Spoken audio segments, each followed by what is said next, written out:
Isang tawa. Iyon ang unang tumagos sa katahimikan ng mansyon. Isang tunog na halos hindi na pamilyar sa pandinig ni Jake Morrison.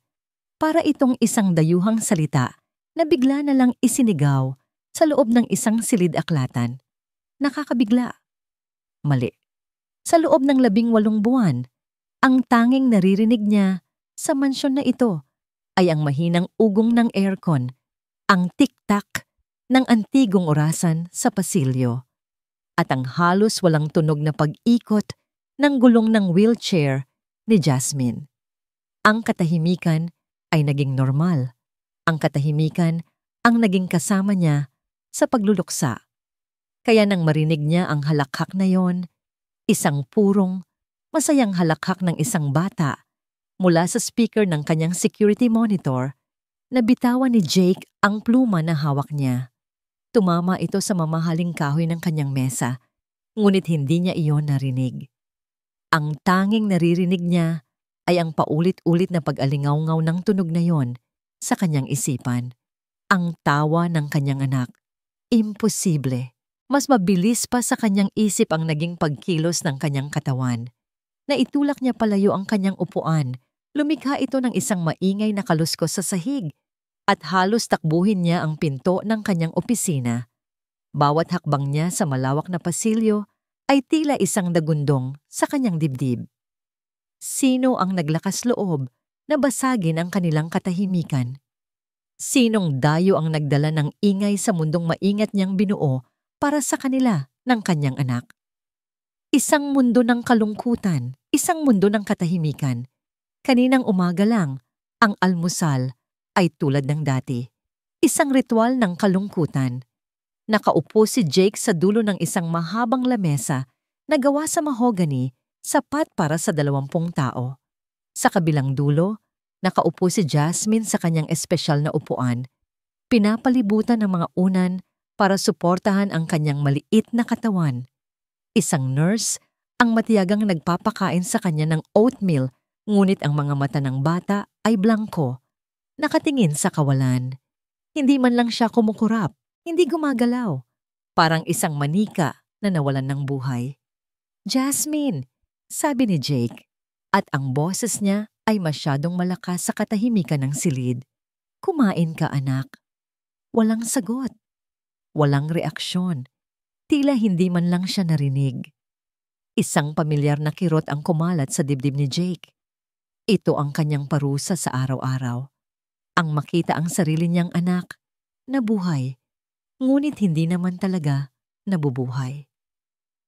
Ang makita ang mga mata ni Claire sa isang mukhang hindi na ngumingiti. "Okay na po, sir. Mauubos din niya ito," mahinang sabi ng nurse, yumuko para iwasan ang kanyang tingin. Tumangulang si Jake, hindi na muling tumingin sa kanyang anak. Itinuon niya ang pansin sa kanyang pagkain, ngunit wala itong lasa. Ang bawat subo ay tila abo sa kanyang bibig. Pagkatapos ng almusal, dumiretso siya sa kanyang home office para sa isang serye ng mga panayam. Isa na namang katulong ang aalis. Pang-7 na, sa loob ng 1 taon, walang tumatagal. Siguro dahil sa sahod, o siguro dahil sa bigat ng kalungkutan na bumabalot sa bawat sulok ng bahay na ito. Ang huling aplikante para sa araw na yon ay isang babaeng nagngangalang Felicia Gibson. Simple lang ang suot nito, isang kupas na blusa at pantalon. Ang mga kamay nito na nakapatong sa kanyang kandungan ay bahagyang nanginginig. Felicia Gibson, basa ni Jake sa resume nito, hindi man lang nag-abalang tumingin sa kanya. "Nakasaad dito na tumigil ka sa pag-aaral ng physical therapy." "Opo, sir. Kinailangan po para sa pamilya." May bahid ng hiya sa boses nito, ngunit meron ding determinasyon. Hindi ito pinansin ni Jake. Puro numero at resulta lang ang mahalaga sa kanya. "May experience ka ba sa mga batang may special needs?" tanong niya. Ang boses ay malamig at walang emosyon. "Sa school po, may mga case studies kami. At mahaba po ang pasensya ko, sir. Maalaga po ako." Maalaga. Isang salitang wala ng kahulugan para kay Jake. Ang pinakamahuhusay na child psychologist neurologist at therapist sa bansa, ay sinubukan ng alagaan si Jasmine. Lahat sila ay nabigo. Ano ang magagawa ng isang babaeng hindi man lang nakatapos ng pag-aaral, pero pagod na siya. Pagod na siyang maghanap. Kailangan niya ng isang tao, kahit sino na lang. Isinara niya ang folder. Sige, you're hired. Magsimula ka bukas. Ang mga patakaran ay ipapaliwanag sa iyo ng head housekeeper. Tumayo ang babae at sa unang pagkakataon ay nag-angat ng tingin si Jake. Nakita niya ang gulat at pasasalamat sa mga mata nito. Salamat po, sir. Maraming salamat po. Hindi po kayo magsisisi. Tinalikuran na siya ni Jake bago pa man ito matapos magsalita. Para sa kanya, isa lang itong transaksyon. Isa na namang empleyado. Pagkaalis nito, napako ang tingin niya sa isang litrato sa kanyang mesa. Siya, si Claire, at si Jasmine. Kuha ito 3 taon na ang nakalipas. Masaya sila. Tumatawa si Claire at yung maliit na Jasmine sa kanyang mga braso ay nakangiti ng malapad. Siya naman ay nakatingin sa kanilang dalawa na para bang sila ang kanyang buong mundo. At sila nga. Isang matinding pagsisisi ang bumara sa kanyang lalamunan. Hinawakan niya ang litrato. Ang daliri niya ay marahang dumampi sa mukha ni Claire. Patawarin mo ako, mahal. Nabigo ako. Nabigo akong protektahan ka. At ngayon, nabibigo rin akong ibalik ang nangiti ng anak natin. At ngayon, narito siya. Nakatayo sa labas ng pinto ng silid ni Jasmine, pinapakinggan ang imposible. Ang tawa. Dahan-dahan, itinulak niya ang pinto. Ang nakita niya ay isang eksenang hindi niya inaasahan. Wala ang nurse. Sa halip ang bagong katulong, si Felicia ay nakaupo sa sahig na alpombra, kaharap ni Jasmine. Nakakalat sa paligid nila ang mga makukulay na building blocks. Si Felicia ay may hawak na isang maliit na manikang oso. Itinago nito ang oso sa likod niya. At pagkatapos ay bigla itong inilabas na may kasamang nakakatawang tunog. Peekaboo! At doon na naman, ang tawa. Hindi ito malakas, pero naroon. Isang tunog na nagmula mismo kay Jasmine. Ang kanyang maliit na katawan ay bahagyang nanginginig sa tuwa. At isang maliit, halos hindi makitang nangiti ang sumilay sa kanyang mga labi. Nakatitig lang si Jake, hindi makapaniwala sa kanyang nakikita. Sa loob ng 18 buwan, ang anak niya ay isang estatwa. Ngayon, sa loob lamang ng ilang oras, kasama ang babaeng ito, ang estatwa ay nagkaroon ng buhay. Hindi napansin ni Felicia ang kanyang presensya. Ipinagpatuloy nito ang laro. Itinago niya muli ang oso at pagkatapos ay inilagay sa ibabaw ng kanyang ulo, hinayaang mahulog ito sa kanyang kandungan. Muling tumawa si Jasmine, mas malakas ngayon. Ang tunog ay hindi musika sa taingan ni Jake. Ito ay isang alarm. Isang pagbabago sa status quo na hindi niya kontrolado. Isang bagay na hindi niya maintindihan. Ang lahat ng espesyalista, lahat ng pera niya, ay walang nagawa. Pero ang babaeng ito, paano?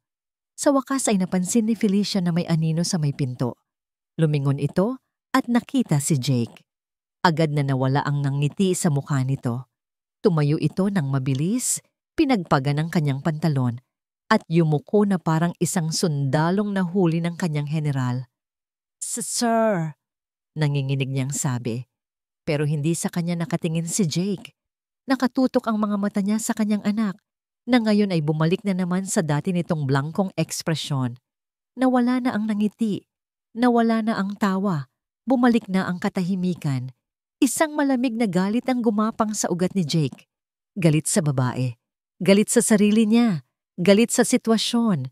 Hinarap niya si Felicia, ang kanyang mukha ay isang maskara ng yelo. Hindi niya sinabing salamat. Hindi niya tinanong kung paano. Ang mga salitang lumabas sa kanyang bibig ay mabigat at puno ng pagdududa. Isang akusasyon. Anong ginawa mo sa kanya? Nanlamig ang mga kamay ni Felicia sa tanong ni Jake. Anong ginawa mo sa kanya? Ang mga salita ay hindi parang tanong, parang akusasyon. Tila ba isa siyang magnanakaw na nahuling may ginagawang masama. sa halip na isang taong nagdala ng kaunting liwanag sa isang madilim na silid.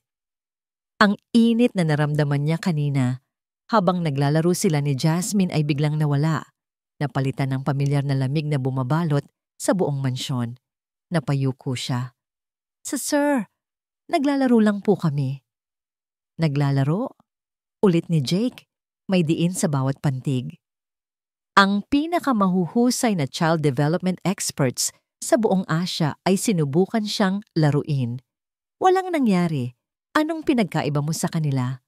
Ang boses nito ay parang yelo, matalas at kayang sumugat. Naramdaman ni Felicia ang pagnipis ng kanyang pasensya. Hindi pasensya. Kumpiyansa. Ang kaunting kumpiyansa na nagsimulang tumubo sa puso niya nang marinig niya ang tawa ni Jasmine ay unti-unting nalalanta sa ilalim ng tingin ni Jake. Pero pagkatapos ay naalala niya ang dahilan kung bakit siya narito. Naalala niya ang mukha ng kanyang ina. Huminga siya ng malalim at nag-angat ng tingin. Sinalubong ang mga mata ni Jake Morrison.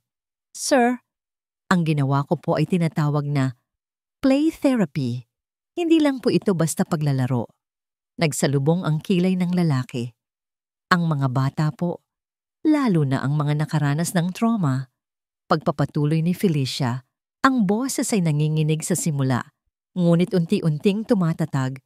Minsan po, hindi nila kayang ipaliwanag sa salita ang nararamdaman nila. Ang laro ang nagiging lengguwahe nila.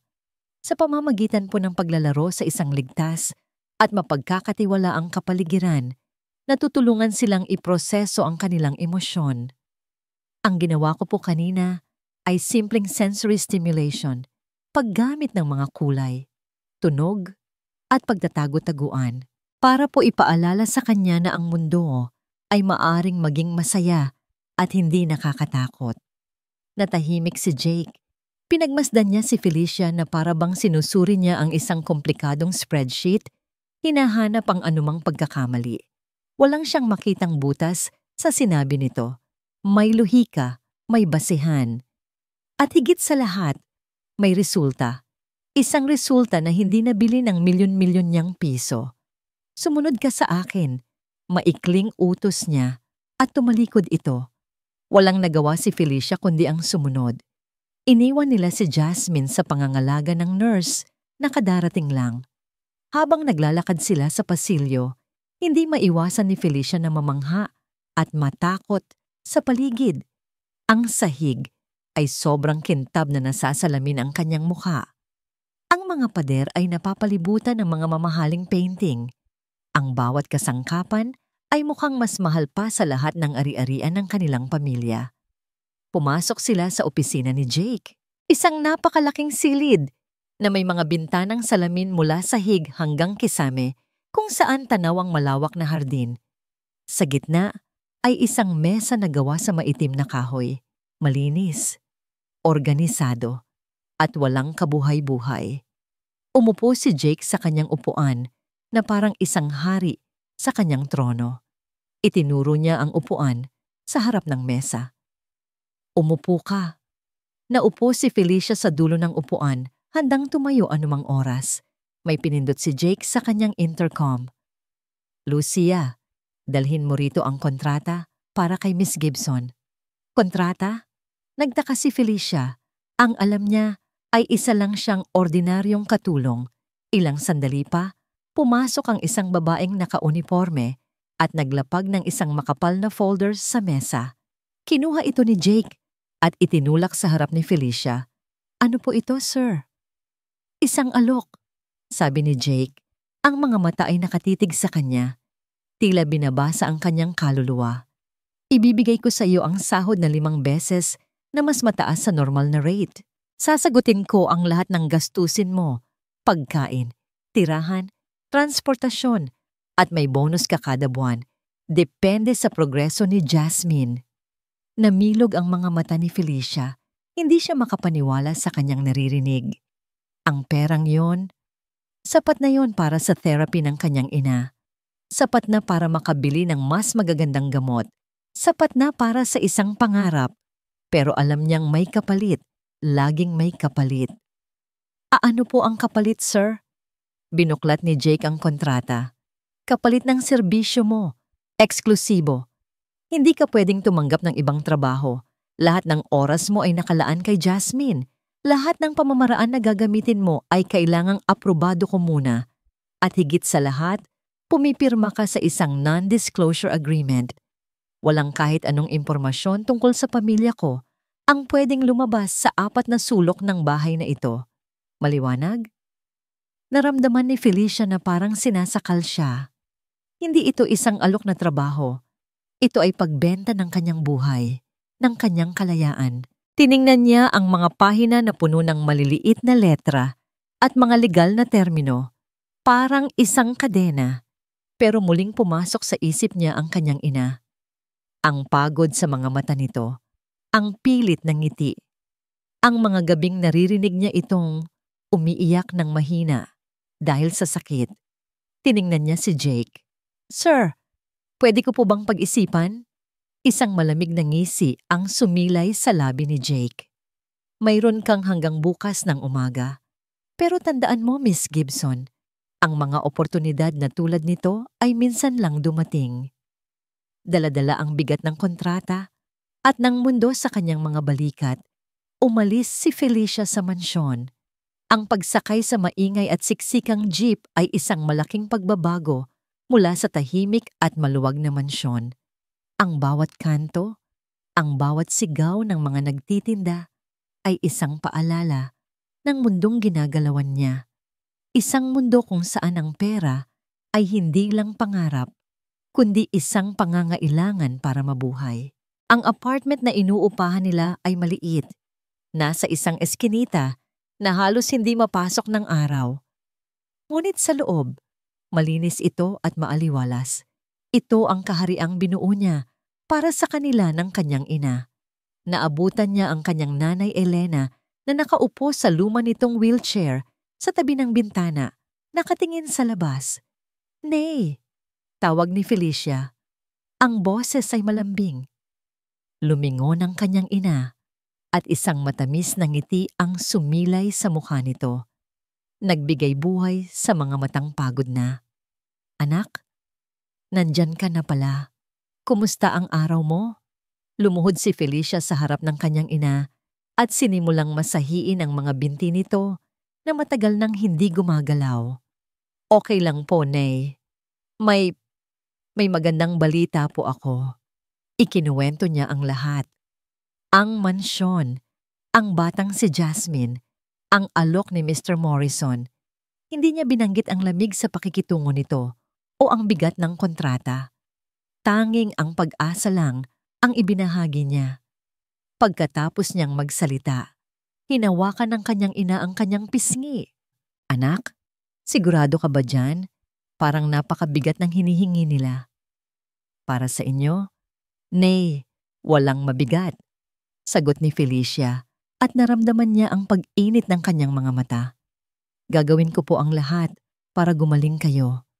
Para makalakad po kayo ulit. Iyon ang pangarap ko. Niyakap siya ng kanyang ina.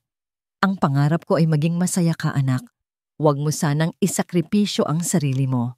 Kinagabihan, habang nakahiga sa kanyang banig, tinitigan ni Felicia ang kontrata sa ilalim ng liwanag ng isang maliit na ilaw. Isang kontrata at isang pangarap.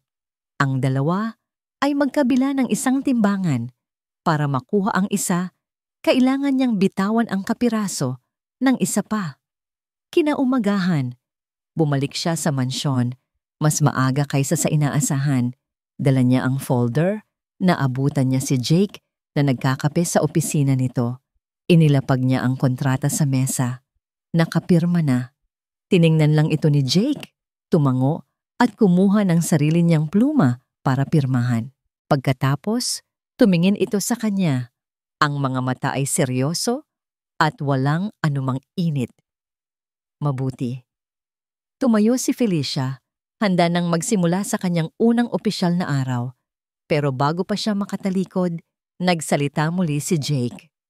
Ang mga salita nito ay tumatak sa kanyang isipan, isang babala at isang pangungusap na magdidikta sa kanyang buhay sa mga susunod na buwan. Mula ngayon, ang buhay mo ay pag-aari ng kumpanya ko at ng anak ko.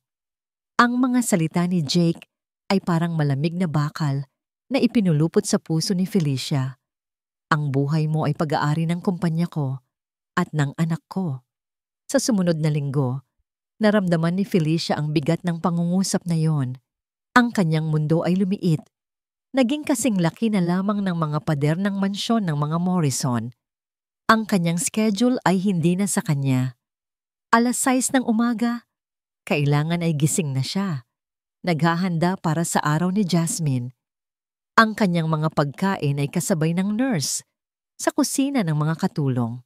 Ang kanyang mga gabi ay nagtatapos lamang kapag tulog na si Jasmine at pagkatapos ay kailangan pa niyang magsumite ng isang detalyadong ulat sa email ni Jake tungkol sa progreso ng bata sa buong araw. Si Jake, sa kabilang banda, ay tila isang multo, isang anino na laging naroon pero hindi mo mahawakan. Naririnig niya ang boses nito sa telepono. Nagsasara ng milyon-milyong pisong deal. Nakikita niya itong dumadaan sa pasilyo, bihis na bihis, papunta sa isang importanteng pulong. Ngunit bihira itong pumasok sa playroom ni Jasmine. Tila ba kontento na siyang malaman ang pagbabago ng kanyang anak sa pamamagitan ng mga ulat at ng mga kamera na nakakalat sa buong silid. Sa kabila ng lahat, tinanggap ito ni Felicia. Dahil sa bawat araw na lumilipas, nakikita niya ang bunga ng kanyang pagod. Ang playroom ni Jasmine, na dati tahimik at malinis, ay naging isang makulay na mundo ng imahinasyon. May mga una na ginagawa nilang bundok, mga kumot na nagiging kuweba. Ginamit ni Felicia ang sining, musika, at laro para unti-unting buksan ang mundong isinara ni Jasmine. Isang hapon, habang nagpipinta sila gamit ang daliri, biglang itinuro ni Jasmine ang kulay pula. Ma'am, sabi nito, ang boses ay halos isang bulong. Napahinto si Felicia. Mama? Tumango ang bata. At pagkatapos ay idinampi ang pulang pintura sa kanyang dibdib, sa tapat ng kanyang puso. Nang gabing iyon, isinulat ito ni Felicia sa kanyang ulat na may kaunting panginginig sa kamay.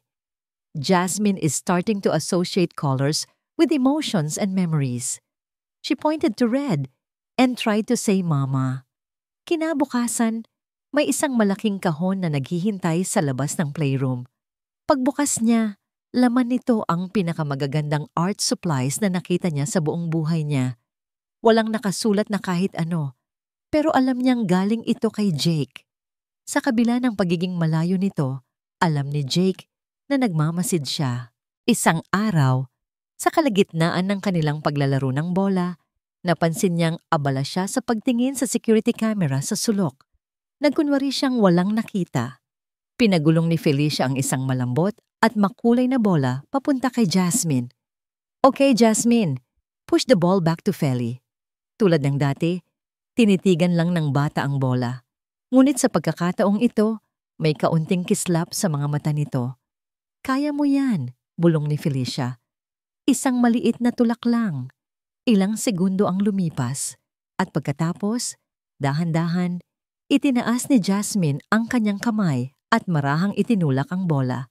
Gumulong ito ng ilang pulgada bago huminto. Isang maliit na bagay, pero para kay Felicia, para itong isang lindol. Magaling! Ang galing-galing ni Jasmine! Masayang sabi ni Felicia, pumapalakpak. Sa kanyang opisina, napatigil si Jake sa gitna ng isang conference call. Nakatutok ang kanyang mga mata sa monitor. Hindi niya namalayan na napangiti siya. Isang maliit, halos hindi kapansin-pansin na ngiti. Ang una sa loob ng 18 buwan. Mabilis niya itong binawi nang mapansin ng kausap niya sa video call ang kanyang pagbabago. Ang unti-unting pagbuti ni Jasmine ay hindi nakaligtas sa pansin ng isa pang tao. Isang hapon, isang marangyang kotse ang pumarada sa harap ng mansyon. Mula roon ay bumaba ang isang babaeng nasa edad 40. Bihis sa isang eleganteng itim na bestida Ang mukha ay mahigpit at seryoso. Si Brenda Reyes, ang kapatid ng yumaong si Claire. Pumasok ito sa playroom ng walang katok-katok. Naabutan niyang nakaupo sa sahig si Felicia. Tinutulungan si Jasmine na magpatong-patong ng mga wooden blocks. "Sino ka?" tanong ni Brenda. Ang boses ay matigas. Agad na tumayo si Felicia. "Magandang hapon po. Ako po si Felicia Gibson. Ako po ang bagong kasama ni Jasmine." Sinuri siya ni Brenda mula ulo hanggang paa at sa tingin nito ay tila isa siyang dumi na nakadikit sa mamahaling alpombra. "Isang katulong. Nag-hire si Jake ng isang katulong para alagaan ng pamangkin ko? Isa po akong therapist in training." Mahinang pagtatanggol ni Felicia sa sarili. "In training," ulit ni Brenda na may pang-aalipusta. "Hindi ko maintindihan kung bakit ipinagkakatiwala ni Jake ang kapakanan ng anak niya sa isang taong hindi pa tapos mag-aral." Dumating si Jake. Tila narinig ang pagtaas ng boses ni Brenda. "Brenda, anong ginagawa mo dito?" "Jake, mabuti naman at nandito ka," sabi ni Brenda. Bumaling sa kanya. "Ipaliwanag mo sa akin kung bakit ang babaeng ito ang nag-aalaga kay Jasmine. Nasaan ang mga profesional na kinuha mo?" "She's doing a good job, Brenda. May progreso si Jasmine," kalmadong sabi ni Jake, ngunit may babala sa kanyang tono. "Progreso?" Tumawa si Brenda ng walang saya. "Huwag kang maging uto, Jake. Baka ginagamitan lang niya ng kung anong gimmick ang bata. Ang mga taong tulad niya," sabi nito, tinitingnan muli si Felicia na may pagkasuklam, "gagawin ang lahat para sa pera. Baka mamaya, may iba na siyang motibo." "That's enough," maring sabi ni Jake. Ang tensyon sa silid ay halos hiniwa ng kutsilyo. Si Jasmine, na nakakaramdam ng sigalot, ay nagsimulang magpakita ng pagkabalisa. Ang mga kamay niya ay nagsimulang manginig. Napansin ito ni Felicia. Binaliwala niya ang masasakit na salita ni Brenda at lumuhod sa tabi ni Jasmine. "Hey, sweetie," malambing niyang sabi. "Okay lang. Look, tingnan mo ang tower natin. Ang taas na, di ba? Gusto mo bang maglagay ng isa pa sa taas?" Hinawakan niya ang kamay ni Jasmine at inilagay dito ang isang maliit na pulang bloke. "Ikaw ang maglagay ng korona sa ating kastilyo." Ang atensyon ng lahat ay napunta sa bata. Si Brenda ay nanonood na may pagdududa, habang si Jake ay nanonood na may pigil hiningang pag-asa. Nanginginig ang kamay ni Jasmine, ngunit sa tulong ng gabay ni Felicia, dahan-dahan niyang itinaas ang bloke. Inilagay niya ito sa ibabaw ng tore. At hindi ito bumagsak. At pagkatapos, isang himala ang nangyari. Tumingin si Jasmine kay Felicia at pagkatapos tumingin siya sa sahig. Gamit ang kanyang mga braso, itinulak niya ang kanyang sarili. Ikinontra niya ang kanyang mga paa. Ang kanyang mga binti, na matagal ng tila walang buhay, ay nanginig sa hirap. "Anong ginagawa niya?" bulong ni Brenda. Pinigilan ni Jake si Brenda na lumapit. "Halika, Jasmine!" Pag-uudyok ni Felicia, ang boses ay puno ng pagmamahal. "Kaya mo yan. Isang hakbang lang." Itinukod ni Jasmine ang kanyang mga kamay sa balikat ni Felicia at sa harap ng kanilang mga mata, dahan-dahan siyang tumayo. Ang kanyang mga tuhod ay nanginginig, ngunit nakatayo siya. Napatakip ng bibig si Felicia sa tuwa at pagkamangha. Hindi makapagsalita si Brenda. At si Jake ay nakatitig lang. Ang kanyang malamig na panlabas ay unti-unting natutunaw. Nakita niya hindi lang ang kanyang anak na nakatayo. Nakita niya ang isang piraso ng pag-asa. Isang patunay na marahil hindi pa huli ang lahat. Ang kanyang mga mata at ang mga mata ni Felicia ay nagtagpo sa ibabaw ng ulo ni Jasmine. Sa pagkakataong yon, walang amo at empleyado. Tanging dalawang tao na nagbabahagi ng isang sandali ng purong himala. Ang katahimikan ay binasag ng isang bulong mula kay Jake. Ang mga salita ay halos hindi marinig. Ngunit para kay Felicia, ang mga ito ay mas malakas kaysa sa anumang sigaw. Isang halos pakiusap na puno ng takot at pag-asa. Huwag, huwag mo siyang bibitawan. Ang sandaling iyon ay naging isang turning point. Pagkatapos ng araw na yon, tila may nabago sa simoy ng hangin sa loob ng mansyon. Ang yelo sa paligid ni Jake Morrison ay hindi tuluyang natunaw, ngunit nagsimula itong magkaroon ng mga bitak. Hindi na lang siya isang anino na nagmamasid sa malayo. Nagsimula siyang magpakita. Sa simula, tatayo lang siya sa may pintuan ng playroom, tahimik na manonood. Pagkatapos, papasok na siya at uupo sa isang silya sa sulok. At isang araw, sa pag-uudyok ni Felicia, umupo siya sa sahig, ilang talampakan ng layo mula sa kanila ni Jasmine. "Subukan niyo po, sir," sabi ni Felicia, iniaabot sa kanya ang isang maliit na asul na bola. "I-roll niyo po papunta sa kanya." Nag-aalangan si Jake. Ang kanyang mga kamay na sanay humawak ng mga papeles ng kontrata at mag-sign ng mga tseke ay tila naging alanganin at malaki sa paghawak ng isang laruang pambata. Tiningnan niya si Jasmine. Nakatingin din ito sa kanya. Ang mga mata ay malaki at puno ng pag-usisa. Dahan-dahan, pinagulong ni Jake ang bola. Gumulong ito ng diretso kay Jasmine. Hinintay nilang lahat. Halos hindi humihinga. Hinawakan ni Jasmine ang bola. Tinitigan ito. At pagkatapos ay tumingin siya kay Jake at bahagyang ngumiti bago ito itulak pabalik sa kanya. Isang simpleng palitan, ngunit para kay Jake, para itong isang major business deal na matagumpay niyang naisara. Isang ngiti ang sumilay sa kanyang labi. Isang tunay na ngiti sa pagkakataong ito, hindi pilit, hindi nakatago. Nakita yon ni Felicia at sa hindi maipaliwanag na dahilan, naramdaman niya ang pagbilis ng tibok ng kanyang puso. Ang mga hapon nila ay naging isang ritual. Maglalaro silang tatlo. Tinuruan ni Felicia si Jake kung paano maging kabayo para sakyan ni Jasmine sa kanyang likod. Tinuruan niya itong gumawa ng mga hayop gamit ang clay. Sa mga sandaling iyon, hindi siya si Jake Morrison, ang bilyonaryong CEO. Siya lang si Jake, isang ama na sinusubukang matutunang muli kung paano makipaglaro sa kanyang anak. Dahil sa mga pagbabagong ito, pati ang mga patakaran sa bahay ay unti-unti na ring nagbago. "Felicia," sabi ni Jake isang gabi habang nag-aayos na ito para umuwi. "Mula bukas, dito ka na sa mansyon kumain ng hapunan. Sumabay ka sa amin ni Jasmine." Pero sir, hindi yun pakiusap," sabi ni Jake. Ngunit ang tono niya ay hindi na kasing tigas ng dati. "Gusto kong masanay si Jasmine na kumakain tayong tatlo bilang pamilya." Ang salitang pamilya ay lumutang sa hangin sa pagitan nila. Naramdaman ni Felicia ang pamumula ng kanyang pisngi.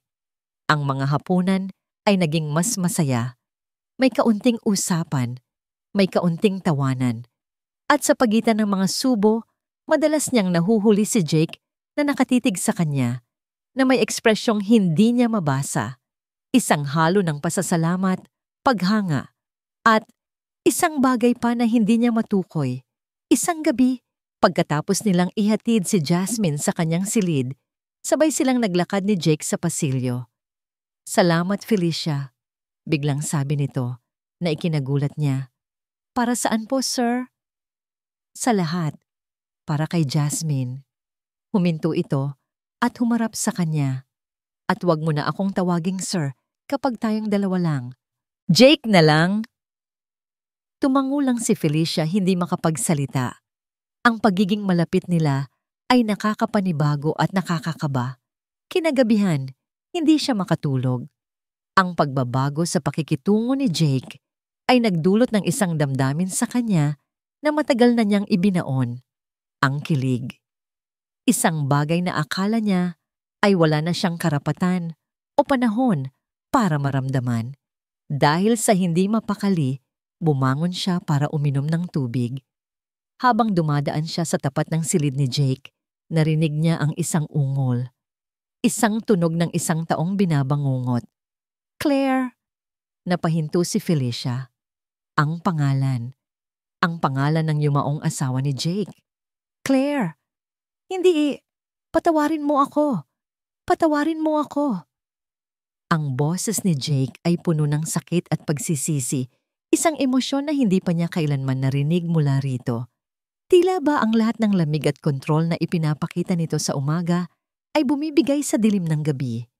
Isang parte niya ang gustong kumatok, pumasok at tanungin kung okay lang ito. Pero alam niya ang kanyang lugar. Sino ba naman siya? Kinabukasan, sinubukan niyang kalimutan ang kanyang narinig. Ngunit ang kuryosidad ay kumakain sa kanya.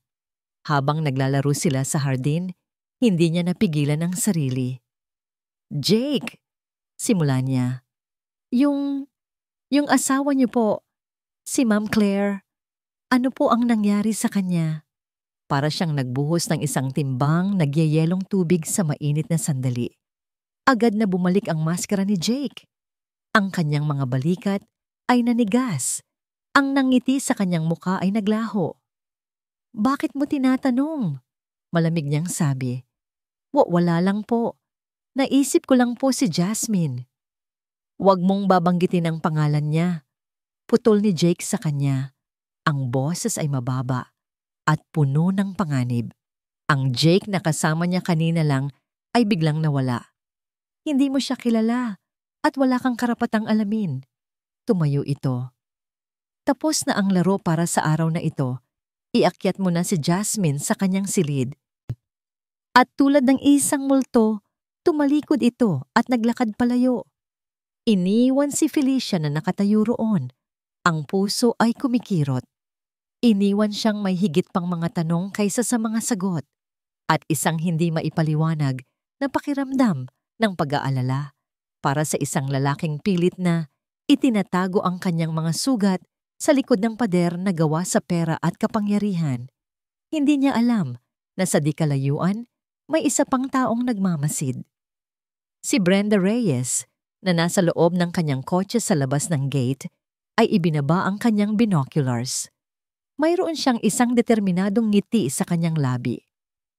Oras na para alamin kung sino ka talaga, Felicia Gibson. Bulong niya sa sarili bago i-dial ang numero ng isang private investigator. Para kay Jake, ang mga sumunod na araw ay isang digmaan sa loob ng kanyang sarili. Sa isang banda, nandoon ang hindi maikakailang katotohanan. Si Felicia Gibson ay isang himala. Para kay Jasmine, bawat araw, may bagong salitang natututunan ang kanyang anak. Bawat araw, mas tumatatag ang mga hakbang nito. Bawat araw, ang tawa ni Jasmine ay nagiging isang pamilyar na musika sa mansyon. At sa bawat tawa, isang piraso ng bigat sa puso ni Jake ang nababawasan. Dahil dito, mas lalo siyang napapalapit kay Felicia. Hindi na niya ito nakikita bilang isang empleyado lamang. Nakikita niya ang talino nito, ang walang katapusang pasensya, ang init sa mga mata nito tuwing tinitingnan si Jasmine. Isang hapon, habang tinutulungan ni Felicia si Jasmine na bumaba sa isang maliit na slide sa playground na ipinagawa niya sa hardin, nadulas ang bata. Bago pa man makasigaw si Jake, mabilis na sumalo si Felicia. Niyakap si Jasmine ng mahigpit at sabay silang gumulong sa damuhan. Gotcha! Sabi ni Felicia, pareho silang tumatawa. Lumapit si Jake, ang puso ay kumakabog. Okay lang kayo? Okay lang kami. Sagot ni Felicia, ang muka ay namumula. At may mga damo sa kanyang buhok. Tinulungan niya itong tumayo. Habang magkahawak ang kanilang mga kamay, isang kuryente ang tila dumaloy sa pagitan nila. Nagkatitigan sila ng ilang segundo, mas matagal kaysa sa nararapat. Ang ingay ng mundo ay tila nawala.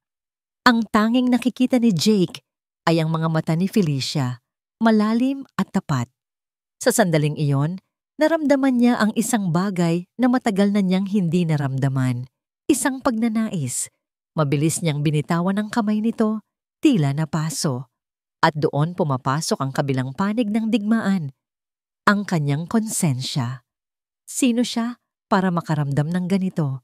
Paano niya nagagawang tumingin sa ibang babae kung ang alaala ni Claire ay sariwa pa. Ang pagtawa ni Jasmine ay biyaya. Ngunit ito rin ay isang paalala ng kanyang pinakamalaking kabiguan. Nabigo siyang iligtas si Claire. At ang pagtingin niya kay Felicia ay parang isang pagtataksil sa alaala ng kanyang asawa. Ang pakiramdam na ito ay mas lalo pang pinalala ni Brenda. Dumating na naman ito isang araw, walang pasabi. Pero sa pagkakataong ito, hindi ito galit. May dala itong isang matamis, mapanlinlang ng ngiti. "Jake, kamusta ka na?" Bati nito, hinalikan siya sa pisngi. At si Jasmine, "She looks wonderful." Talagang may nagagawa ang bagong routine nyo. May diin sa salitang bago. Naupo sila sa sala. "Nga pala," sabi ni Brenda, inilabas ang isang manipis na brown envelope mula sa kanyang mamahaling bag. "Mayroon akong ipapakita sa'yo. Nalaman ko kasi ang ilang bagay tungkol sa therapist mo. Bilang tita ni Jasmine, nag-aalala lang naman ako para sa kanyang kapakanan." "Brenda, sinabi ko na sa'yo I trust Felicia." "Tiwala?" Ngumisi si Brenda. "Ang tiwala ay kailangang paghirapan, Jake. Hindi basta-basta ibinibigay." Iniwan niya ang envelope sa ibabaw ng coffee table. "Tingnan mo yan kapag may oras ka. Baka lang magbago ang isip mo."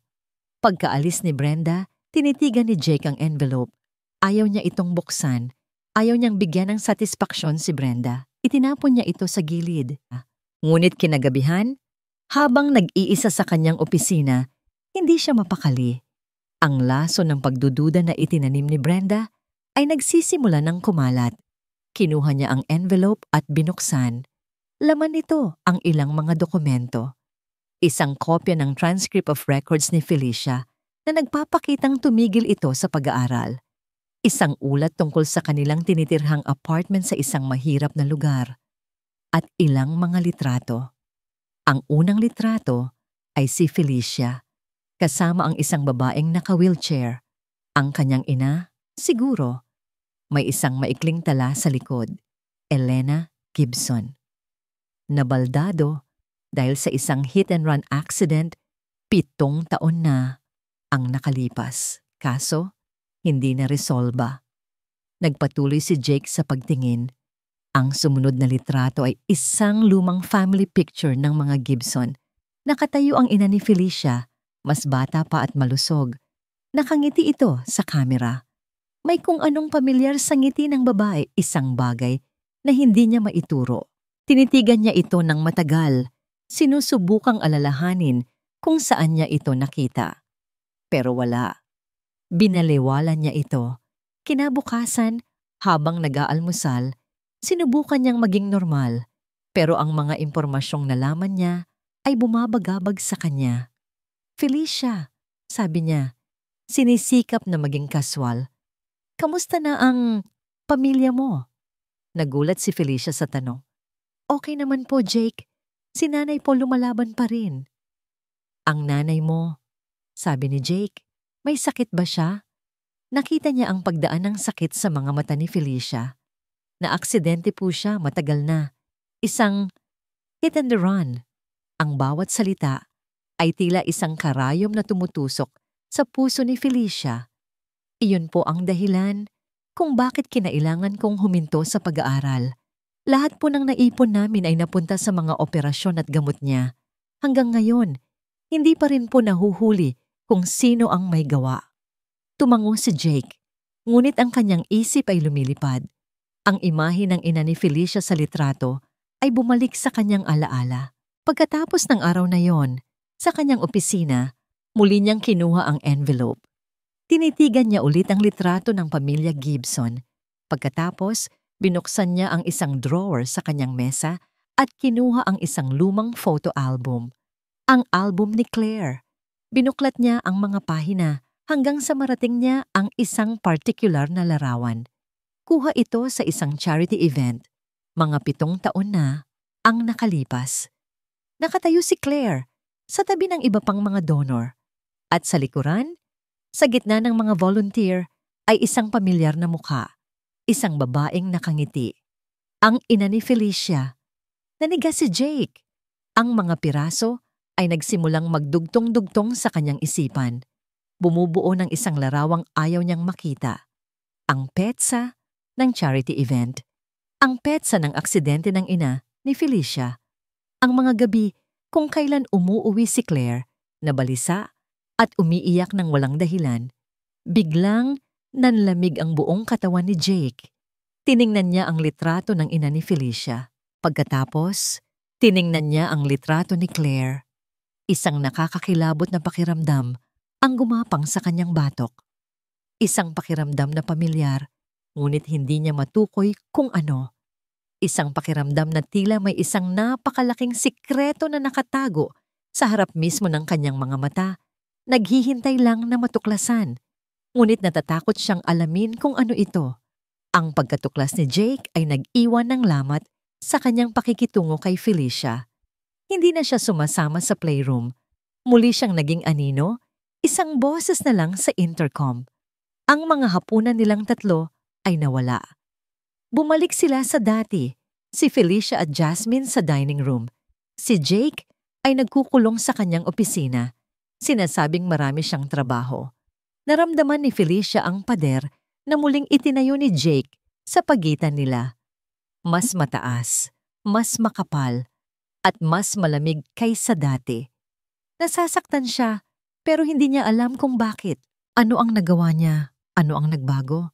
Ang kanyang pag-aalala ay naging isang maliit na tinik sa kanyang puso. Lumalaki araw-araw. Sinubukan niyang magtanong pero laging pader ang sumasalubong sa kanya. Jake, may problema po ba? Wala. Magtrabaho ka na lang. Sagot nito, hindi man lang tumitingin sa kanya. Dahil sa pag-iwas ni Jake, mas lalo pang napalapit si Felicia kay Jasmine. Ang bata ang naging kanlungan niya, ang tanging init sa nanlalamig na mansyon. At si Jasmine, tila nararamdaman ang kanyang kalungkutan, ay mas lalo ring naging malambing.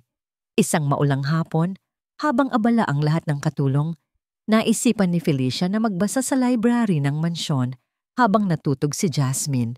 Bihira siyang pumasok doon.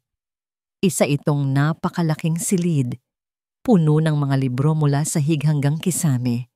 Amoy luma, ngunit alagang-alaga. Habang naghahanap ng libro, napadpad siya sa isang sulok na tila hindi gaanong nagagalaw. May alikabok sa mga gamit. Sa ilalim ng isang maliit na mesa, may nakita siyang isang kahon na gawa sa kahoy. Simple lang ito, walang disenyo, pero tila may kung anong humihila sa kanya para buksan ito. Maingat niyang itinaas ang takip. Sa loob, naroon ang mga gamit na tila pag-aari ng isang babae. Isang lumang panyo na may bordang C, ilang pinatuyong bulaklak, at sa ilalim ng lahat, isang maliit na diary na nababalutan ng balat. Claire's diary. Alam niyang mali. Alam niyang isa itong paglabag sa privacy. Ngunit ang pag-iwas ni Jake at ang mga tanong sa kanyang isipan ay mas malakas. Kailangan niyang maintindihan. Binuklat niya ang diary sa isang random na pahina. Ang sulat kamay ni Claire ay maganda at pino.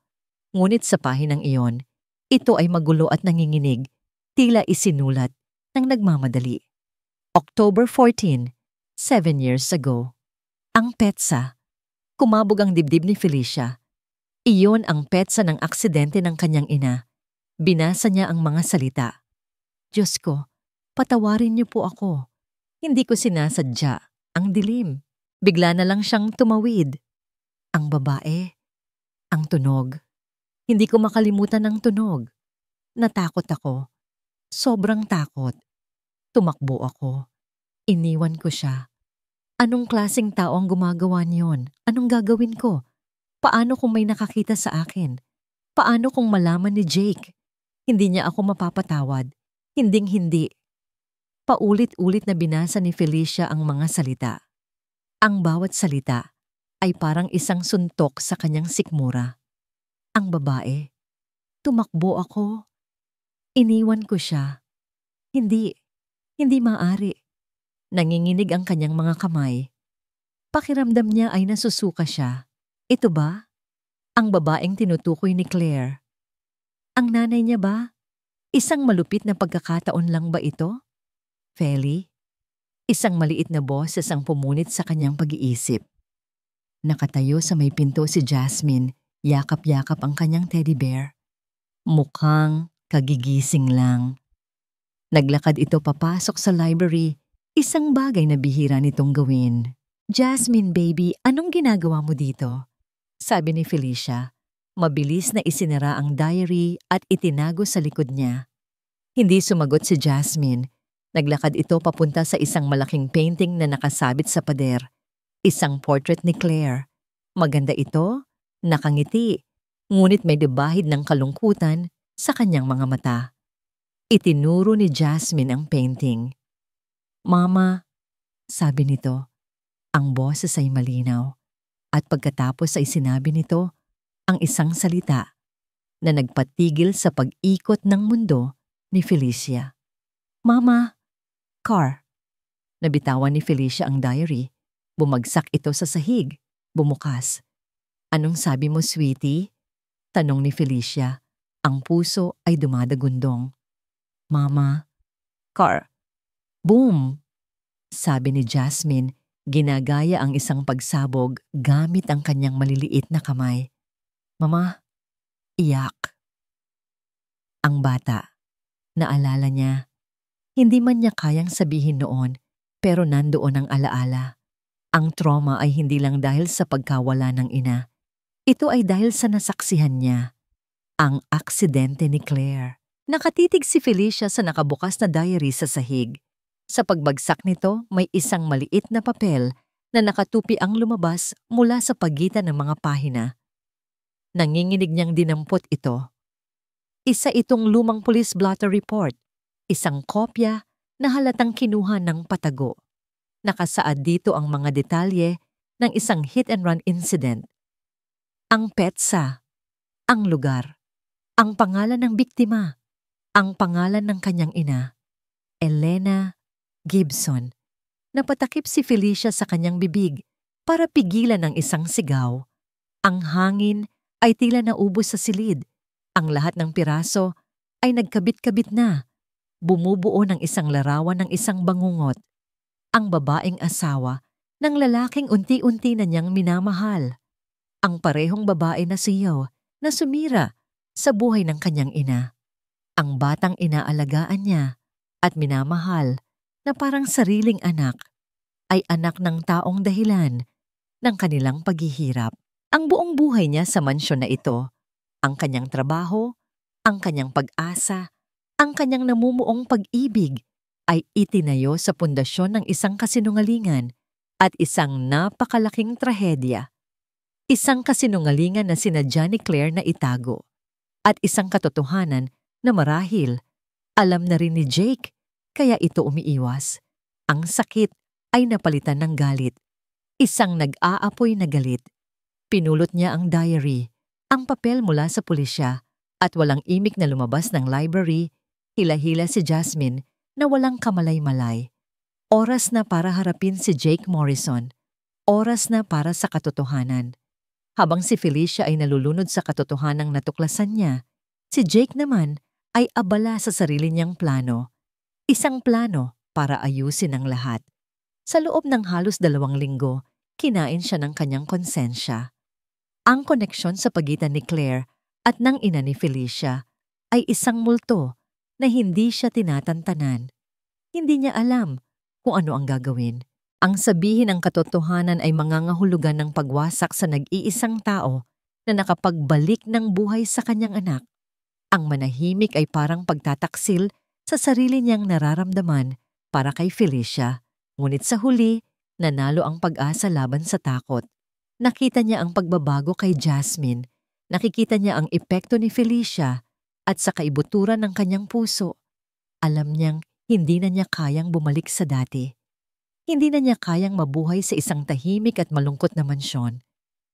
Si Felicia at ang liwanag na dala nito ay naging isang pangangailangan, hindi lang para kay Jasmine, kundi para na rin sa kanya.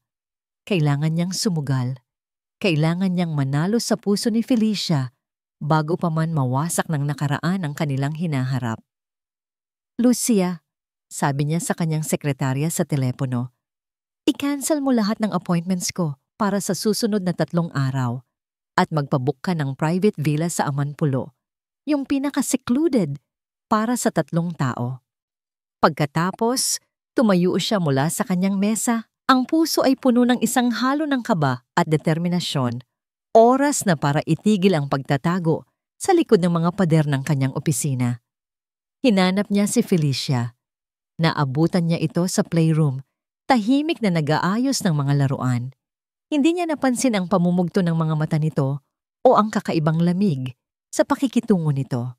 Ang tanging nakikita niya ay ang babaeng gusto niyang maging parte ng kanyang buhay. Felicia, sabi niya, sinisikap na maging magaan ang tono.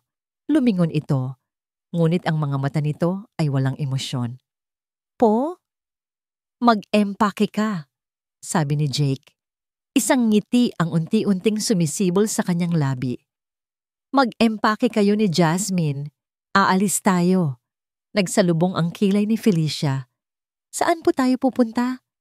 Sa isang lugar kung saan walang trabaho, walang telepono. Tayo lang 3. Isang maliit na bakasyon. Kailangan natin to.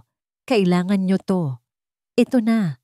Ito na ang sandaling hinihintay ni Felicia para komprontahin siya. Ngunit nang makita niya ang excitement sa mukha ni Jake, isang emosyon na hindi pa niya nakikita rito, at nang marinig ni Jasmine ang salitang alis, nagsimula itong pumalakpak at tumalon-talon sa tuwa. Hindi niya nagawa. Hindi niya kayang sirain ang sandaling iyon. Hindi sa harap ng bata. Marahil sa biyahe o pagdating nila doon, bibigyan niya ang sarili ng kaunting oras para iproseso ang lahat. Ang biyahe papunta sa Palawan, sakay ng private plane ni Jake, ay puno ng isang kakaibang tensyon. Si Jasmine ay masayang-masaya, nakadungaw sa bintana, namimilog ang mga mata sa mga ulap, ngunit si Jake at Felicia ay halos hindi nag-uusap. Abot kamay lang nila ang isa't isa, ngunit ang distansya sa pagitan nila ay parang isang karagatan. Si Jake ay kinakabahan, si Felicia ay naghihintay ng tamang tiyempo. Pagdating nila sa villa, nawala ang lahat ng kanilang iniisip. Ang lugar ay paraisong nakatago. Isang modernong bahay na may sariling infinity pool na nakaharap sa isang pribadong dalampasigan na may puting buhangin at turkesang tubig. Wow! Tanging nasabi ni Felicia. Sa unang pagkakataon sa loob ng ilang oras, isang maliit na ngiti ang sumilay sa kanyang labi. Ang ganda ng lugar ay tila isang balsamo sa kanyang nagdurugong puso. Sa sumunod na 2 araw, sinubukan nilang maging normal. Naglaro sila sa buhangin. Lumangoy sila sa dagat. Nagtayo sila ng sandcastle. Sa mga sandaling iyon, nakalimutan ni Felicia ang bigat na daladala niya. Nakita niya ulit si Jake, ang amang mapagmahal, ang lalaking may kakayahang ngumiti at tumawa. Sa ikalawang gabi, pagkatapos nilang patulugin si Jasmine, naupo sila sa labas, sa tabi ng pool. Tanging ang tunog ng mga alon at ang liwanag ng buwan ang kanilang kasama. Felicia, panimula ni Jake, ang boses ay seryoso. Dinala kita dito dahil may gusto akong sabihin. Ito na, naisip ni Felicia. Sasabihin na niya ang lahat. Ngunit hindi. Gusto kong magpasalamat. Pagpapatuloy ni Jake. Binago mo ang buhay namin. Ibinalik mo ang anak ko sa akin. At ibinalik mo rin ako. Tumingin ito sa kanya. Ang mga mata ay puno ng isang emosyon na hindi maipagkakaila. Hindi ko alam kung paano ko ito sasabihin. Pero sa tingin ko, nahuhulog na ako sa'yo. Ang pag-amin ay bumaon sa puso ni Felicia na parang isang kutsilyo. Ang tamis ng mga salita ay nilasap niya kasabay ng pait ng katotohanan. Ito sana ang pangarap niya. Ngunit ngayon, isa na itong bangungot. Bago pa man siya makasagot, bago pa man niya mailabas ang diary at ang katotohanan, biglang tumunog ang cellphone ni Jake. Isang bagay na hindi dapat nangyari dahil sinabi niyang iiwan nila ang lahat ng trabaho. Tiningnan niya ang screen. Si Brenda. Sandali lang. sabi niya kay Felicia. Ang mukha ay nagpapakita ng inis. Tumayo siya at lumayo ng kaunti. Brenda, I'm busy. Anong kailangan mo? Narinig ni Felicia ang boses ni Brenda mula sa kabilang linya. Kahit mahina, mayroon itong tunog ng tagumpay. Jake, kailangan mong umuwi. Ngayon din, sabi ng boses. Tungkol ito sa babaeng kasama mo at tungkol kay Claire. Ang pangalan ni Claire ay nagpabago sa lahat. Nakita ni Felicia ang pagbabago sa mukha ni Jake. Ang kulay ay nawala rito. Ang saya ay napalitan ng takot. Anong tungkol kay Claire? Tanong ni Jake. Ang boses ay nanginginig. Isang matagal na katahimikan. Nalaman ko na ang lahat, Jake. Ang sikreto ninyong mag-asawa. At oras na para malaman din ng babaeng yan kung sino talaga ang pamilyang pinagsisilbihan niya. Ibinaba ni Jake ang telepono. Dahan-dahan siyang lumingon kay Felicia. Ang paraisong binuo nila sa loob ng 2 araw ay gumuho sa isang iglap. Ang tanging natira ay ang malamig at nakakakilabot na katotohanan na naghihintay sa kanilang pagbabalik. Ang bagyo ay paparating na. Ang katahimikan sa loob ng private plane pabalik ng Maynila ay mas mabigat at mas nakakabingi kaysa sa ugong ng makina nito. Wala nang nangiti, wala nang tawanan. Si Jasmine, na nakakaramdam ng bigat sa hangin, ay tahimik na nakaupo sa pagitan nila. Ang mga mata ay palipat-lipat mula kay Jake patungo kay Felicia. Tila nagtatanong kung ano ang nangyari sa masasayang araw nila sa paraiso. Si Jake ay nakatingin sa labas ng bintana, ngunit hindi niya nakikita ang mga ulap. Ang kanyang isipan ay lumilipad, bumabalik sa nakaraan, sinusubukang ihanda ang sarili sa unos na sasalubong sa kanila. Si Felicia naman ay nakayakap sa kanyang bag, kung saan nakatago ang diary ni Claire. Ang bawat tibok ng kanyang puso ay isang martilyo, pumupukpok sa katotohanang kanina pa niya gustong isigaw. Ngunit naghintay siya. Hinintay niya ang tamang lugar, ang tamang sandali, kung saan walang ibang makakarinig, kundi sila lang dalawa. Paglapag nila sa private hangar, isang itim na sasakyan ang naghihintay na sa kanila. Ang biyahe papunta sa mansyon ay mabilis at tahimik. Bawat metro na kanilang tinatahak ay nagpapalapit sa kanila sa hindi maiiwasang pagsabog. Pagbukas ng malaking pinto ng mansyon, naroon na siya. Si Brenda Reyes, nakatayo sa gitna ng malawak na foyer, tila isang reyna na naghihintay sa pagdating ng mga alagad na nagkasala. Nakasuot ito ng itim na lalong nagpatingkad sa maputla niyang balat at sa mapanuyang na ngiti sa kanyang mga labi. Welcome back, bati niya. Ang boses ay puno ng sarkasmo. I hope you had a lovely trip. Brenda, anong ginagawa mo dito? Sabi ni Jake. Ang boses ay kontrolado, ngunit nanginginig. Umalis ka na. Aalis? Ngayon pa na magsisimula na ang kasiyahan? Lumakad si Brenda papalapit sa kanila. Ang kanyang mga mata ay hindi nakatingin kay Jake, kundi kay Felicia. Kamusta ka, Miss Gibson? Nag-enjoy ka ba sa bakasyon na pinondohan ng perang nagmula sa paghihirap ng sarili mong pamilya? Napakunot ang noo ni Felicia. Ano pong ibig niyong sabihin? Brenda, tama na, mariing sabi ni Jake. Hinaharangan ang daan nito. Pero hindi nagpatinag si Brenda. Ngumiti siya ng matamis kay Felicia. Alam mo ba, Iha, matagal na akong may hinala sa'yo, kaya nag-research ako. At sa paghuhukay ko sa nakaraan mo, may nahukay din akong nakaraan ng sarili kong pamilya. Inilabas ni Brenda ang isang folder mula sa isang mesang nasa gilid. Ang parehong folder na ibinigay niya kay Jake. Alam mo na siguro na ang nanay mo ay biktima ng hit and run. Tama? Sabi ni Brenda. Binubuklat ang folder. Isang kaso na hindi naresolba, isang salary na hindi nakilala, isang trahedya na sumira sa pangarap mong maging physical therapist at nagtulak sa iyong maging katulong.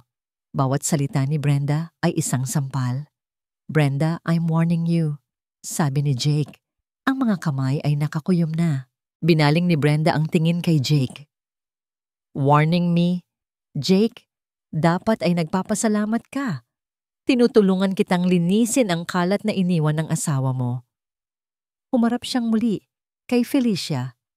"Ito ang police report ng aksidente," sabi niya. Inilalabas ang isang papel.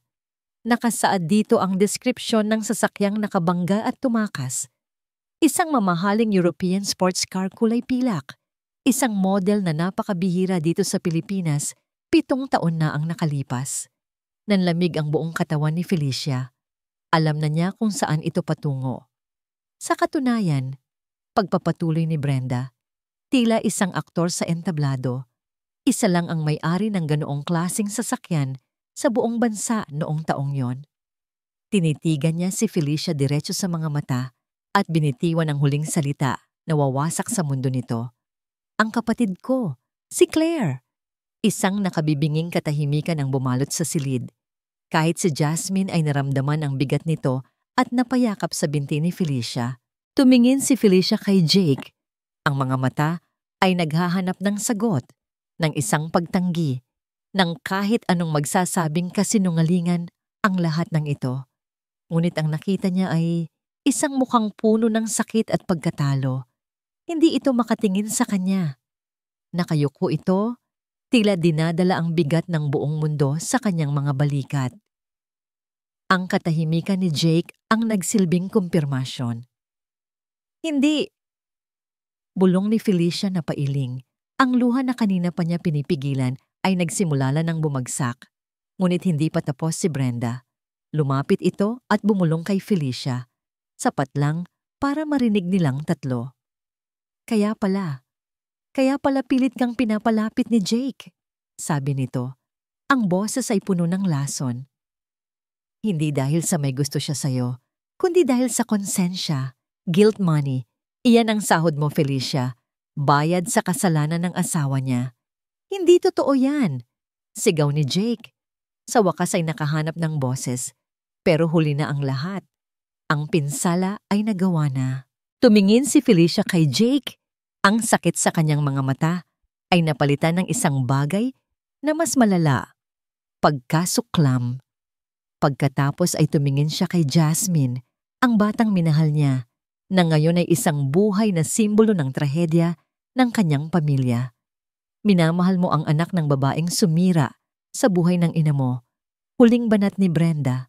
Bawat salita ay may diin. Bawat salita ay isang pako na ibinabaon sa puso ni Felicia. Iyon na ang huli. Iyon na ang hindi niya makayanan. Bumitaw siya sa pagkakayakap ni Jasmine. Dahan-dahan siyang umatras, papalayo sa bata, papalayo kay Jake, papalayo sa pamilyang ito na binuo sa pundasyon ng kasinungalingan. "Felicia, wait!" Pagmamakaawa ni Jake, sinusubukang lumapit. "Huwag!" sigaw ni Felicia, itinaas ang kanyang kamay. "Huwag kang lalapit." Ang kanyang mga mata ay nagpalipat-lipat sa kanilang dalawa. Ang lalaking minahal niya at ang batang naging buhay niya. At ang nakita niya na lang ay ang anino ni Claire, ang anino ng babaeng nagdulot sa kanila ng walang katapusang pagdurusa. Tumalikod siya at tumakbo. Tumakbo siya palabas ng pinto, palabas ng mansyon, palabas sa buhay na akala niya ay para sa kanya. Ang tanging naririnig niya ay ang mga sigaw ni Jake sa kanyang likuran at ang nakakasakit na iyak ni Jasmine na tumatawag sa kanyang pangalan. Ngunit hindi siya lumingon. Sa pagtakbo niya sa ilalim ng papalubog na araw, iisa lang ang nasa isip niya. Wala na. Tapos na ang lahat. Ang pag-alis ni Felicia ay nag-iwan ng isang malaking butas, hindi lang sa mansyon, kundi pati na rin sa puso ni Jake. Ang katahimikan ay bumalik. Ngunit sa pagkakataong ito, mas malala, mas mabigat. Dati, ito ay katahimikan ng kalungkutan. Ngayon, ito ay katahimikan ng kawalan at pagsisisi. Si Jasmine ay bumalik sa dati, ngunit mas malala rin. Hindi na siya blanko. Ngayon, ang kanyang mga mata ay puno ng kalituhan at sakit. Araw-araw, tinatawag niya ang pangalan ni Felicia. Feli! Feli! Ang bawat pagtawag ay isang patalim na tumatarok sa dibdib ni Jake. Pinatalsik ni Jake si Brenda sa mansyon. Sinigawan niya ito, isinumpa, ngunit alam niyang huli na ang lahat. Ang lason ay naikalat na. Sa unang mga araw, sinubukan ni Jake na ayusin ang problema sa paraang alam niya. Pera at kapangyarihan. Tinawagan niya si Felicia ng paulit-ulit. Nagpadala siya ng mga bulaklak, mga regalo. Pinuntahan niya ang apartment nito, ngunit hindi siya pinagbuksan. Nag-iwan siya ng tseke sa ilalim ng pinto nito. Isang tseke na may napakalaking halaga. Kinabukasan, ang tseke ay ibinalik sa kanya sa pamamagitan ng isang courier. Punit-punit sa maliliit na piraso. Noon niya naintindihan, ang sugat na ito ay hindi kayang pagalingin ng pera. Isang gabi, habang nakaupo sa dilim ng kanyang opisina at umiinom ng alak, tinitingnan niya ang umiiyak na si Jasmine sa security monitor. Nakita niya ang kanyang sarili sa kanyang anak. Pareho silang wasak, parehong naghahanap ng isang bagay na nawala. At sa gitna ng kalasingan at desperasyon, isang realisasyon ang tumama sa kanya. Ang pagtatago at pagtakbo ay hindi nagagana. Ang paggamit ng pera bilang panangga ay lalo lang nagpapalala sa sitwasyon. Mayroon lang isang paraan para subukang ayusin ito. Kailangan niyang harapin ang multo ng kanyang nakaraan. Hindi lang ang multo ni Claire, kundi pati na rin ang multo ng kanyang sariling karuwagan. Kinaumagahan, ginawa niya ang isang bagay na hindi pa niya nagagawa. Hindi siya nagahit. Hindi siya nagsuot ng mamahaling suit. Nagsuot lang siya ng simpleng t-shirt at maong. Hindi siya nagpahatid sa kanyang driver. Siya mismo ang nagmaneho ng isa sa kanyang mga kotse. Isang ordinaryong sedan, hindi ang magagarang sports car. Nagpunta siya sa eskinita kung saan nakatira si Felicia. Ang lugar ay ibang-iba sa mundo niya. Masikip, maingay, magulo. Ngunit sa unang pagkakataon, hindi niya ito tiningnan na may pandidiri. Tiningnan niya ito bilang mundo ni Felicia, ang mundong sinira ng kanyang pamilya. Kumatok siya sa pinto ng apartment. Binuksan ito ni Felicia. Ang gulat sa mukha nito ay mabilis na napalitan ng galit. Anong ginagawa mo dito? Felicia, please, sabi ni Jake. Ang boses ay pagod at basag. Kailangan kitang makausap. Kailangan ko siyang makausap. Itinuro niya ang loob ng apartment. Wala kang karapatang pumasok dito. Akma na sana nitong isasara ang pinto, ngunit pinigilan ito ni Jake. Alam ko, sabi niya, wala akong karapatan, pero nandito ako hindi bilang si Jake Morrison na amo mo. Nandito ako bilang isang tao na gustong humingi ng tawad, hindi para sa akin, kundi para sa kanya. May kung anong nakita si Felicia sa mga mata ni Jake. Hindi kapangyarihan, hindi pagmamataas, tanging pagod at purong pagsisisi. Walang imik siyang tumabi para padaanin ito. Ang apartment ay maliit ngunit malinis. Sa isang sulok, nakaupo sa wheelchair ang ina ni Felicia, si Aling Elena, nakatingin sa bintana. Dahan-dahan itong lumingon nang marinig ang kanilang mga boses. Lumapit si Jake. Bawat hakbang ay tila 1 milya ang bigat. Huminto siya sa harap ng wheelchair. Good morning po, sabi niya. Nauutal. Tinitigan lang siya ni Aling Elena. Ang mga mata ay matalino at mapanuri. Hindi po ako naparito para magpaliwanag sa ginawa ng asawa ko. Panimula ni Jake. Walang paliwanag. Walang dahilan na sapat. Mali ang ginawa niya. At mali rin ako na hindi ko ito inalam at hinarap noon pa. Huminga siya ng malalim.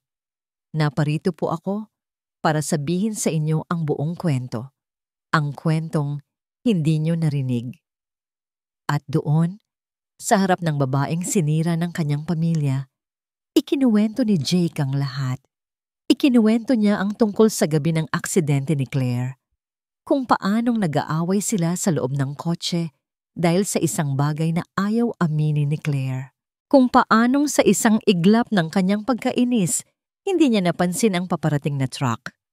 Ang pagsisisi niya, ang bigat na daladala niya na siya ang pumatay sa sarili niyang asawa. Hindi ko po sinusubukang ipantay ang trahedya namin sa trahedya ninyo. Sabi ni Jake, ang luha ay nagsisimula ng mamuo sa kanyang mga mata. Sinasabi ko lang po ito dahil gusto kong malaman ninyo na ang bigat na dinulot ng pamilya ko sa inyo ay bigat na bumagsak din sa amin. Siguro ito ang karma. Walang nagsalita. Tanging ang tunog lang ng orasan sa dingding ang maririnig. Si Felicia ay nakatayo sa may pintuan ng kusina. Nakikinig sa bawat salita. Ang galit sa kanyang puso ay unti-unting napapalitan ng isang komplikadong emosyon. Pagkatapos ng mahabang katahimikan, dahan-dahang itinaas ni Aling Elena ang kanyang kamay. Nanginginig ito, ngunit itinaas niya. At sa gulat ni Jake, marahan niya itong ipinatong sa kamay ni Jake na nakakuyom sa kanyang hita. Isang simpleng pagdampi, ngunit ang kahulugan nito ay malalim. Hindi ito pagpapatawad, ngunit hindi rin ito paghuhusga. Ito ay pag-unawa. Isang pagkilala sa sakit na pareho nilang pinagdadaanan. Sa sandaling iyon, tuluyan nang bumagsak ang mga pader ni Jake Morrison. Yumuko siya, at sa unang pagkakataon, sa harap ng ibang tao, humagulgol siya na parang isang bata. Si Felicia, na nakasaksi sa lahat, ay dahan-dahang lumabas mula sa kanyang pinagtataguan. Ang galit ay nawala na. Ang natira ay ang sakit. Sakit para sa kanyang ina. Sakit para kay Jake. Sakit para sa kanilang lahat na biktima ng isang malagim na nakaraan. Lumapit siya. Tumingin siya kay Jake, na ngayon ay nakatingala sa kanya. Ang muka ay basa ng luha. Bakit, Jake? Tanong niya. Ang boses ay basag ngunit hindi na galit. Bakit ngayon lang? Ang tanong ni Felicia ay sumabit sa hangin. Simple, ngunit puno ng bigat. Bakit ngayon lang? Tiningnan siya ni Jake. Ang mga mata ay pula at puno ng walang hanggang pagsisisi. Dahil duwag ako, amin niya, ang boses ay paos. Dahil sa buong buhay ko, akala ko kayang ayusin ng pera ang lahat. Akala ko kayang itago ng pera ang mga pagkakamali. Pero nagkamali ako. May mga bagay na kailangan harapin, kahit gaano pa kasakit.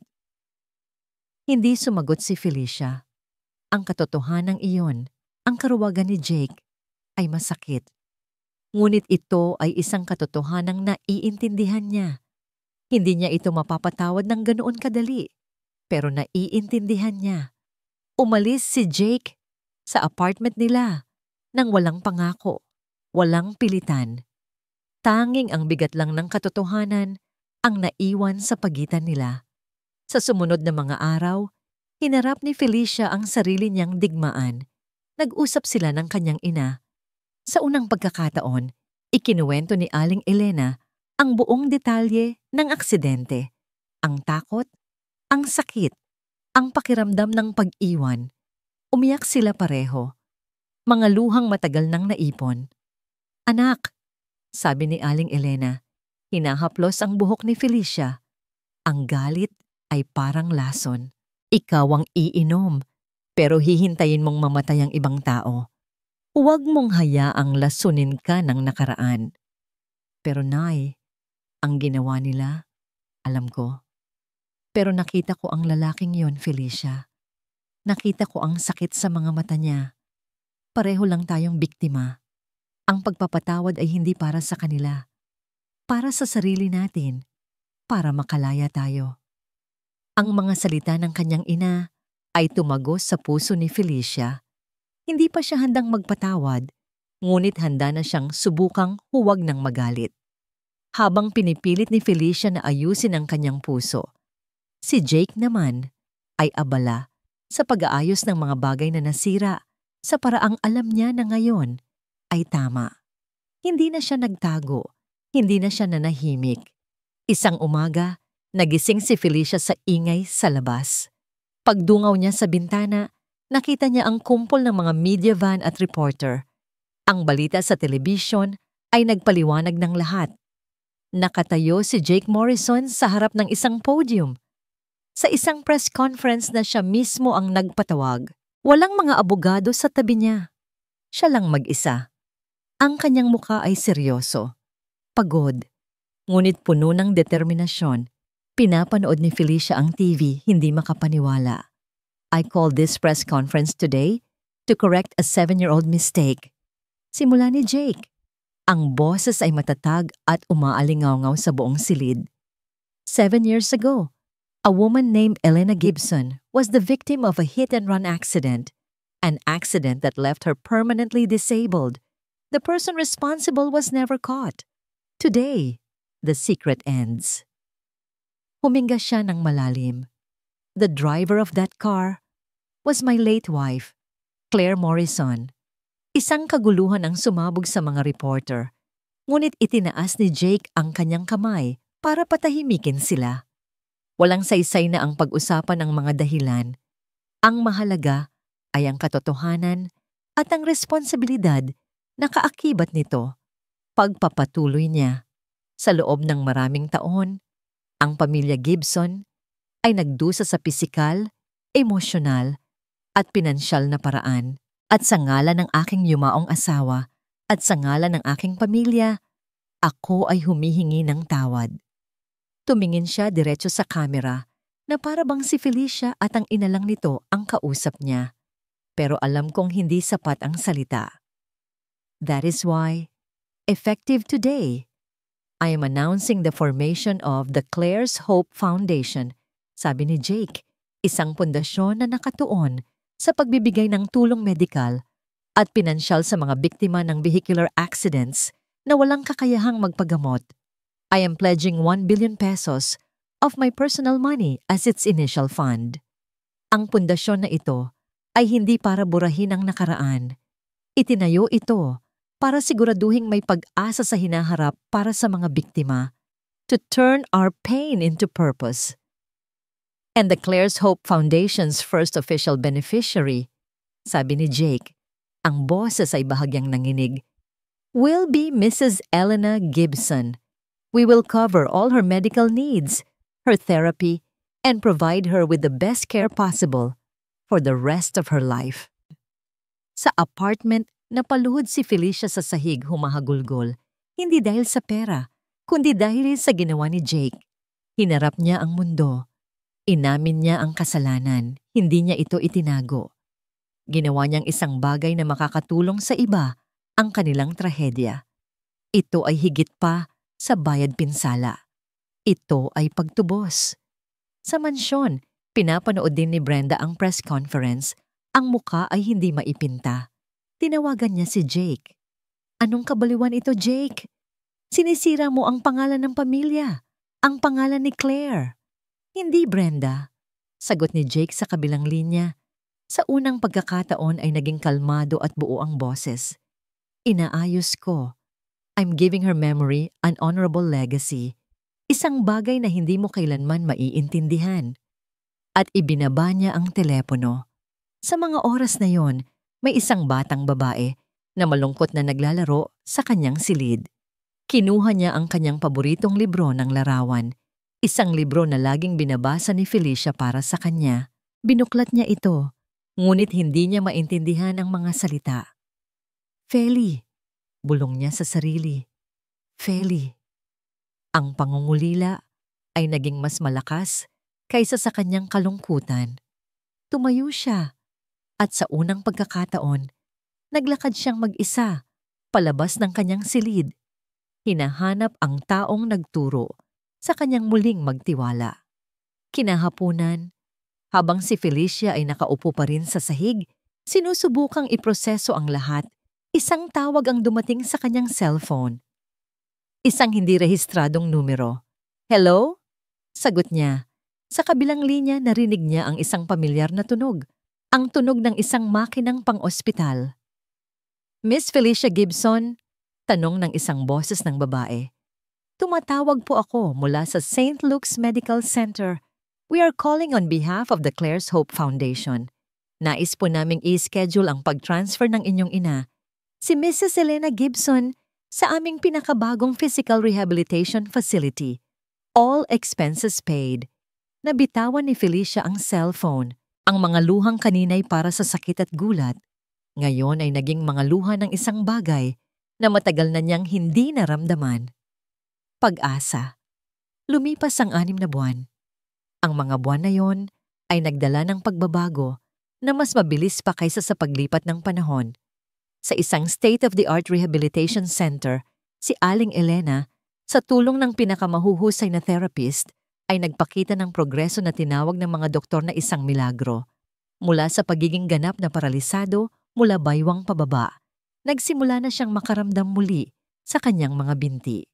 Isang araw, sa gitna ng kanyang therapy session, nagawa niyang igalaw ang kanyang mga daliri sa paa. Isang maliit na kilos, ngunit para sa kanila ni Felicia, ito ay kasing laki ng isang bundok na kanilang naakyat.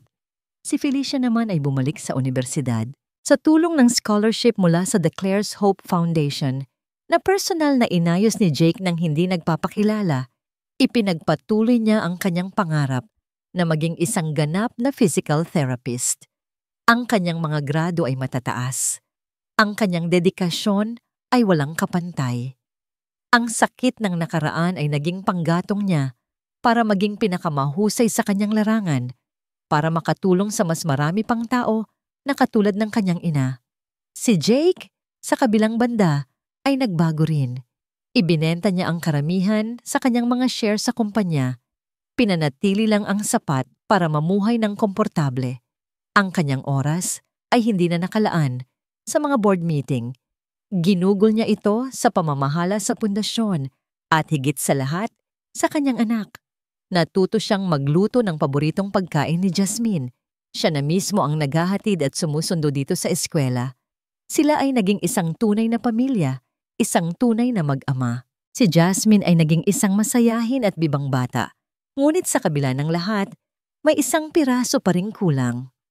Minsan, sa gabi, tinitingnan niya ang mga bituin at nagtatanong, "Daddy, kamusta na po si Feli?" Sa loob ng 6 na buwan na yon, hindi nag-usap o nagkita si Jake at Felicia. Nagbigayan sila ng espasyo. Espasyo para maghilom, espasyo para magpatawad sa sarili, espasyo para lumago. Ang kanilang muling pagkikita ay nangyari sa isang lugar na parehong hindi nila inaasahan, sa grand launch ng The Claire's Hope Foundation. Inimbitahan si Felicia at ang kanyang ina bilang mga panauhing pandangal. Dumating si Felicia, itinutulak ang wheelchair ng kanyang ina sa isang bulwagan na puno ng mga maimpluwensyang tao. Simple lang ang kanyang suot, ngunit meron na siyang aura ng kumpiyansa at kapayapaan.